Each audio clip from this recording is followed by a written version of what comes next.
যদি ট্রাম্প পারমাণবিক ক্ষেপণাস্ত্র ছোড়ার সিদ্ধান্ত নেন তাহলে তার একটা অর্ডারই যথেষ্ট, তারপর সেটি সরাসরি কাজ শুরু করে দেয়। কিন্তু রাশিয়ায় পারমাণবিক অস্ত্র ব্যবহারের সিদ্ধান্ত কখনোই একজন মানুষের হাতে সীমাবদ্ধ থাকে না। দেশটির সামরিক কমান্ড সিস্টেম এমনভাবে তৈরি করা হয়েছে যেখানে একাধিক স্তরের অনুমোদন ছাড়া কোনোভাবেই ক্ষেপণাস্ত্র ছোড়া সম্ভব নয়। অর্থাৎ প্রেসিডেন্ট নির্দেশ দিলেই সঙ্গে সঙ্গে লঞ্চ হয়ে যাবে এমনটা নয়। সেই নির্দেশ ধাপে ধাপে বিভিন্ন সামরিক কর্মকর্তার কাছে পৌঁছায় এবং প্রত্যেক স্তরে আলাদা আলাদা অনুমোদন প্রয়োজন হয়। এই প্রক্রিয়ায় যদি কোনো এক পর্যায়ের একজন কমান্ডারও আপত্তি জানান তাহলে পুরো লঞ্চ প্রক্রিয়া থেমে যেতে পারে। শুনতে অবাক লাগলেও একজন মানুষের না বলা কখনো কখনো পুরো পৃথিবীকে রক্ষা করতে পারে। আর এই ধারণাটি রাশিয়ার পারমাণবিক নীতির একটি গুরুত্বপূর্ণ ভিত্তি। এই বহুস্তরীয় নিরাপত্তা ব্যবস্থার পেছনে রয়েছে সোভিয়েত ইউনিয়নের সময়কার গভীর চিন্তাভাবনা। তখনকার নেতারা বুঝতে পেরেছিলেন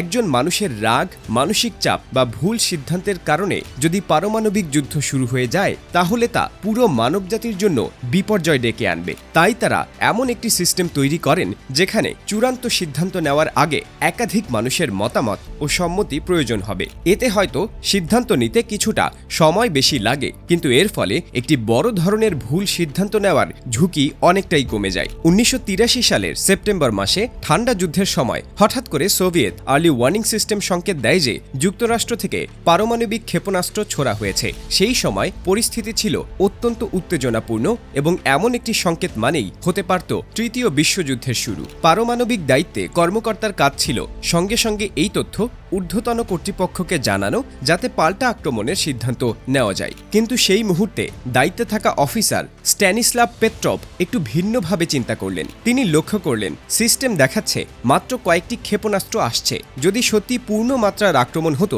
তাহলে এত কম ক্ষেপণাস্ত্র দিয়ে তা শুরু হতো না। তাই তিনি সিদ্ধান্ত নিলেন এটি হয়তো একটি ভুল সংকেত হতে পারে। নিয়ম অনুযায়ী রিপোর্ট না করে তিনি অপেক্ষা করার সিদ্ধান্ত নেন। পরে দেখা যায় তার ধারণাই সঠিক ছিল। সেটি ছিল একটি প্রযুক্তিগত ত্রুটি, কোনো বাস্তব আক্রমণ নয়। যদি তিনি তখন নিয়ম মেনে রিপোর্ট করতেন তাহলে হয়তো পাল্টা আক্রমণ শুরু হয়ে যেত এবং পৃথিবী ঢুকে পড়ত ভয়াবহ এক পারমাণবিক যুদ্ধে। একজন মানুষের ঠান্ডা মাথার সিদ্ধান্ত সেদিন পুরো মানবজাতিকে একটি সম্ভাব্য বিপর্যয় থেকে বাঁচিয়ে দেয়। তবে রাশিয়ার পারমাণবিক ব্যবস্থার আরেকটি দিক রয়েছে যা একদিকে যেমন কৌশলী, অন্যদিকে কিছুটা ভয়ঙ্কর। এই সিস্টেমটির নাম ডেড হ্যান্ড বা পেরিমিটার সিস্টেম। এটি এমনভাবে তৈরি করা হয়েছে যাতে যদি কোনো কারণে রাশিয়ার শীর্ষ নেতৃত্ব পুরোপুরি ধ্বংস হয়ে যায় এবং কেউ সিদ্ধান্ত নেওয়ার মতো অবস্থায় না থাকে তখনও এই সিস্টেম স্বয়ংক্রিয়ভাবে পাল্টা পারমাণবিক আক্রমণ চালাতে পারে। অর্থাৎ শত্রুপক্ষ যদি মনে করে যে তারা হঠাৎ আক্রমণ করে রাশিয়ার নেতৃত্বকে ধ্বংস করে দিয়ে